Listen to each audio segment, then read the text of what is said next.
Добрый день, дорогие друзья! Вы на канале Мода с Владанной.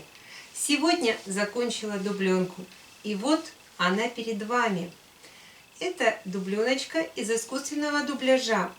Из этого материала вы видели шапочку по ссылочке. Я люблю работать с дубляжом, у меня еще есть моя авторская жилеточка. Вы тоже можете ее посмотреть по ссылочке. Ну а сегодня дубленка. Это двухсторонняя дубленка.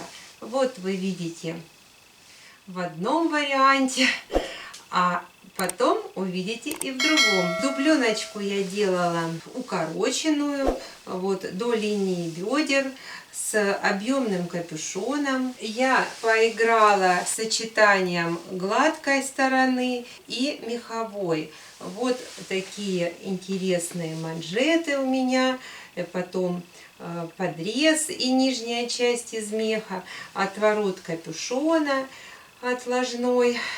Все это очень хорошо, на мой взгляд, завязалось. Ваши мнения мне тоже будут интересны, вы пишите в комментариях. Мой объемный капюшон снимается и красиво выкладывается на плечах. Дубленочка на кнопочках, и легким движением руки я ее переодеваю. Вот вы видите.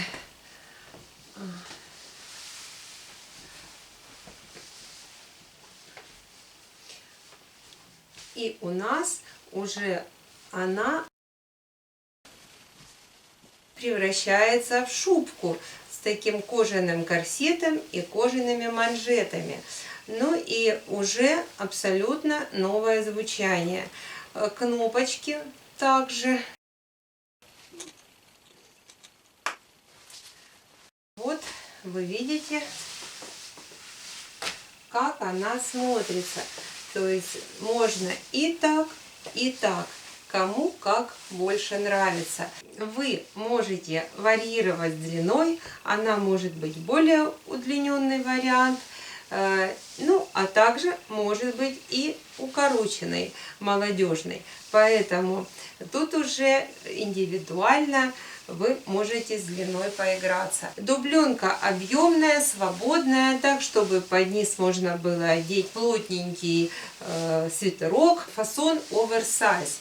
Хорошо смотрится на худеньких, на плотненьких. У меня размер 54. Сегодня ее примеряла женщина с 56 размером и тоже осталась довольна, вдохновилась. Вы, кстати, можете заказывать мне изготовление подобных дубленочек, что называется, от производителя, лично от модельера. Мои мастера под моим руководством в ателье сделают для вас все качественно, быстро и красиво. А как связаться со мной? Вся информация есть под моим видео. Это и Facebook, и электронная почта, Instagram. Классный мягкий дубляж. Настолько легко с ним работать. Швов немного, но посмотрите, как они обработаны. Вот, вы видите. Швы у меня только по места вшивания рукава, пройма и капюшон. Здесь швы в накладку сантиметровые, а этот шов, его сложно сделать, так как рукав зашивается и цельный таким образом, как эти швы. Поэтому он сделан немножко по-другому. Он запакован и отстрочен. Поэтому все нюансы по схеме с обработкой швов мы сейчас с вами разберем на столе. Пожалуйста. Друзья, перед вами моя авторская схема-выкройка.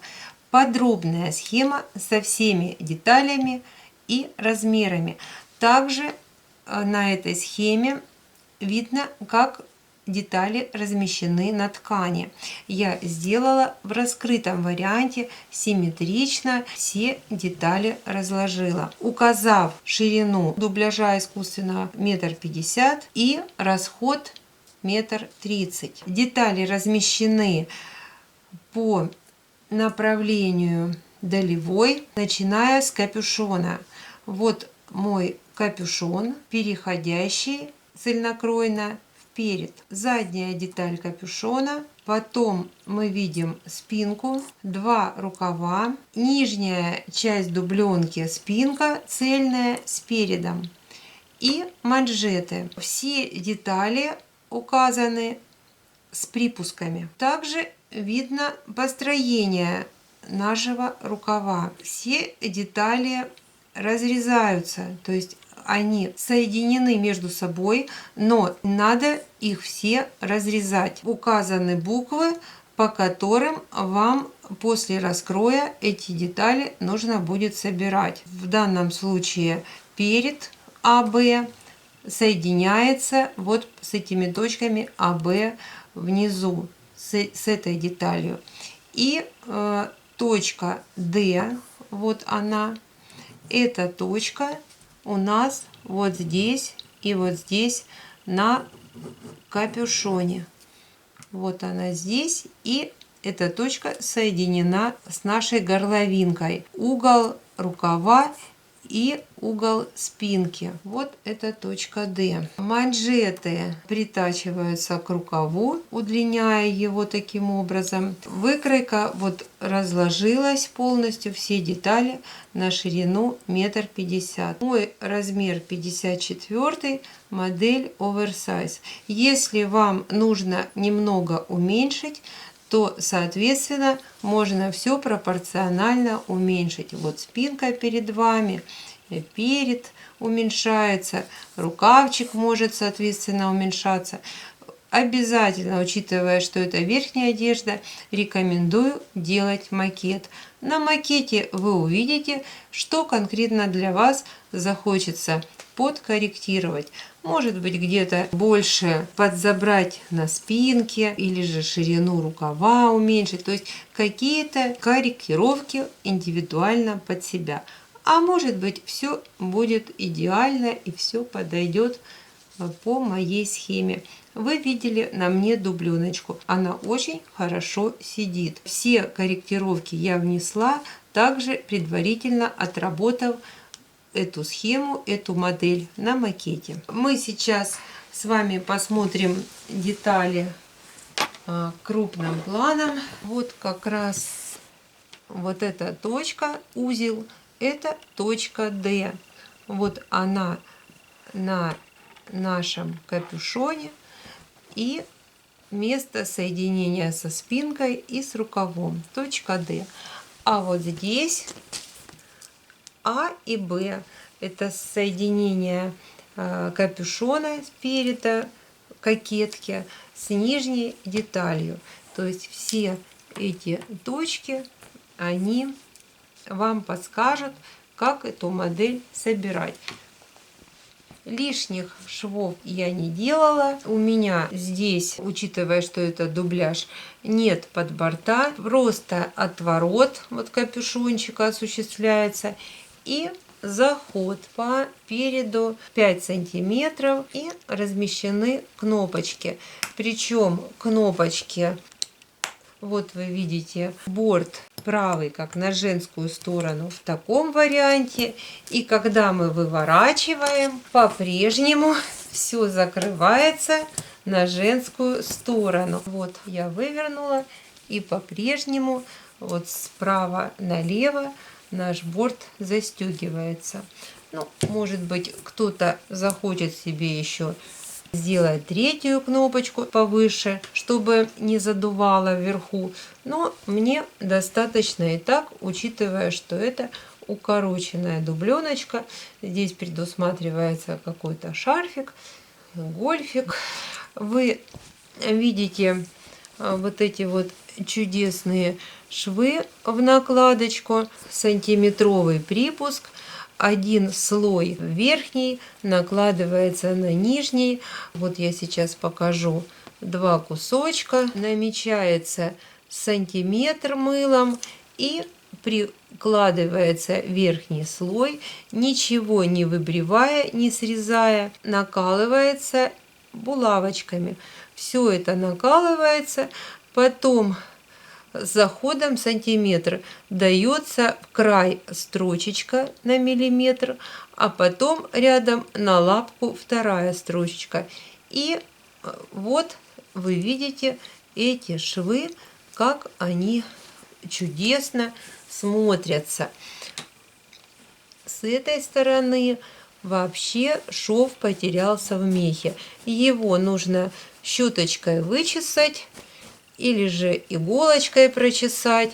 Вот все дает возможность делать дубленку двухсторонней. Край дубленочки отстрочен на 1,5 миллиметра. И я не делала подворот, чтобы не было грубости, так как у меня здесь капюшончик отворачивается широким отворотиком. Так, теперь шов, который в рукаве. Невозможно сделать здесь в накладку и настрочить, как вот этим приемом. Поэтому необходимо предварительно один край выбрить на сантиметр или выстричь. Ну, это очень просто. Берется и ножничками вот все аккуратненько выстригается. Вот сантиметрик мы выстригаем. Выстригается только одна сторона, другая сторона не выстригается. И потом мы соединяем, даем строчку, потом вот там, где у нас выстрижено, мы отворачиваем и отстрачиваем по верху на лапку. Вот вы видите эту отстрочку. Отстрачивается как раз тот слой, который выбривался. Вот, чтобы здесь не было лишней толщины. И у нас опять же получается мех, и нет нигде кожи. На манжете, вот вы видите, таким же образом манжет отстрочен. Все максимально аккуратно.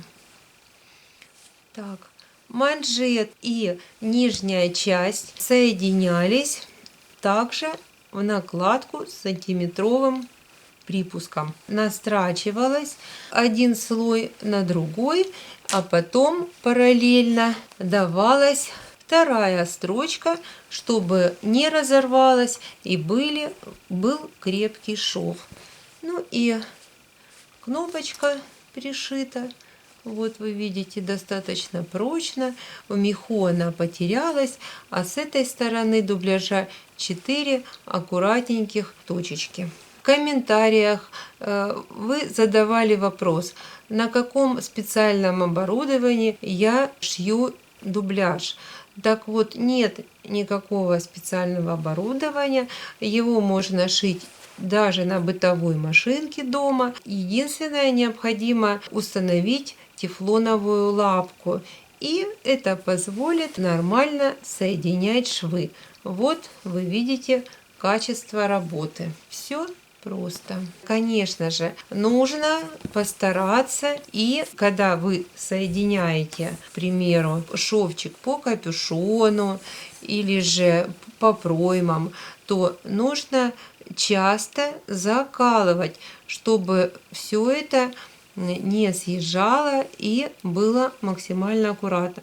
Можно даже дополнительно сметать предварительно перед тем, как вы будете строчить. Может быть небольшое смещение, небольшая сдвижка, нечетко сантиметр, но этого не видно, так как мех все скрывает и корректирует. Можно, конечно же, потренироваться на кусочке предварительно перед работой с дубляжом. Или же на шапочке, которую я показывала в одном из прошлых видео. Возвращаясь к моей схеме, хочу сказать и акцентировать ваше внимание на том, что предложена максимально компактная и экономная размещение выкройки на дубляже. Расход ткани минимальный. Для такого изделия с объемным капюшоном нам понадобилось 1,30 м длины ткани. Ваш размер может, если у вас больше размер, поместиться за счет того, что вот у нас есть возможность в ширину ткани в 1,5 метра расшириться. Также мы можем расшириться и по переду.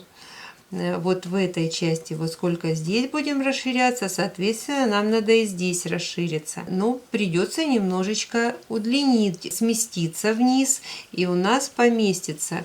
Может расшириться наш рукавчик, поэтому есть возможность к увеличению размера. Ну, а с уменьшением размера, я думаю, проблем не будет. Мне понравилось работать с искусственным дубляжом, вот с этим новым. В этом сезоне он появился, раньше я его не видела. Я и вам рекомендую попробовать свои силы с этим материалом. Он очень заслуживает своего внимания. Теплый, по критериям цена-качество он дешевле, шить его намного проще, чем натуральный дубляж. Рекомендую. Все с вами разобрали, швы, схему, шейте. Все это, поверьте, несложно. Дубленочка шьется просто, быстро, также быстро кроится.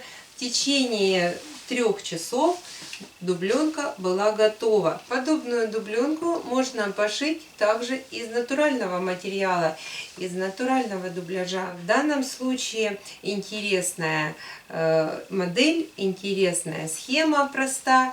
Идея заключается в том, что модель двухсторонняя. Я люблю двухсторонние вещи.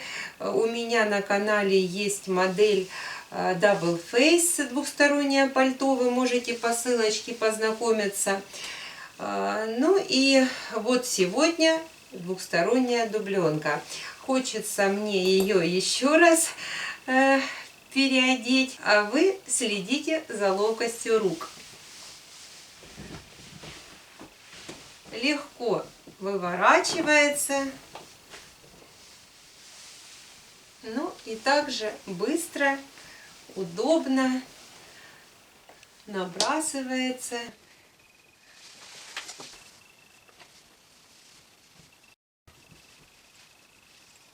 Вот такая чудесная дубленочка.